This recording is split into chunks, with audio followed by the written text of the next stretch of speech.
दोस्तों मेरा नाम है गुड सराबी और आप लोगों को हमारे चैनल में स्वागत है। दोस्तों आप सबको रोशन रोही और किरण सिंह के बारे में बता देते हो। इनका विवाद इतना ज्यादा बढ़ गया है कि भोजपुरी और मगही में पूरा तहलका सा मच गया है। दोस्तों आप सबको बता दें कि रोशन रोही पर जो धारा लगा है वो पोस्को एक्ट लगा है और आप सबको बता दें कि ये धारा रेप केस से भी बड़ा होता है और दोस्तों इसमें मुजरिम को कम से कम 7 साल की सजा होती है। दोस्तों सुनने में यह भी आया है कि ये केस वापस भी नहीं लिया जा सकता है। अगर किरण सिंह चाहेगी कि वापस हम अपना केस ले ले तो ये असंभव है, क्योंकि इस केस में जो भी करेगा वो जज ही करेगा। जज के सिवाय इसमें कोई भी टिप्पणी नहीं कर सकता, क्योंकि यह नाबालिग केस है। चलिए दोस्तों अब बात कर लेते हैं किरण सिंह के बारे में। तो दोस्तों आप सबको बता दें कि खबर ये भी आ रहा है कि किरण सिंह ये दोबारा शादी की है रोशन रोही से। किरण सिंह का पहले शादी हो चुका है और उसका एक बच्चा भी है, जो कि अपने बच्चे और हस्बैंड को छोड़कर आई है। और दोस्तों कितना खबर ये भी चल रहा है कि जो किरण सिंह है वो रोशन रोही को पहले से ही फंसाना चाहती थी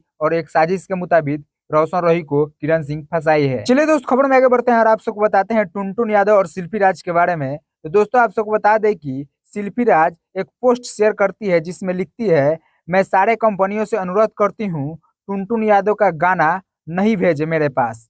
आज से उनका गाना बंद कर दी और साथ में नमस्कार वाला इमोजी भी सेंड की है। पता नहीं इन दोनों का क्या मैटर है और किस लिए शिल्पी राज ऐसी पोस्ट की है, बाकी खुलासा नहीं हुआ है। और जब इस बात का पूरे तरह से खुलासा हो जाएगा और पूरे तरह से सोशल मीडिया में इसका खबर आने लगेगा तो हम आपको वीडियो के जरिए बताने का प्रयास करेंगे कि आखिर मैटर क्या है। बाकी इस वीडियो पर आप सबका क्या राय है अपना प्यारा कमेंट बॉक्स में जरूर बताइएगा। मिलते हैं नेक्स्ट वीडियो में, तब तक लिए जय हिंद जय भोजपुरी।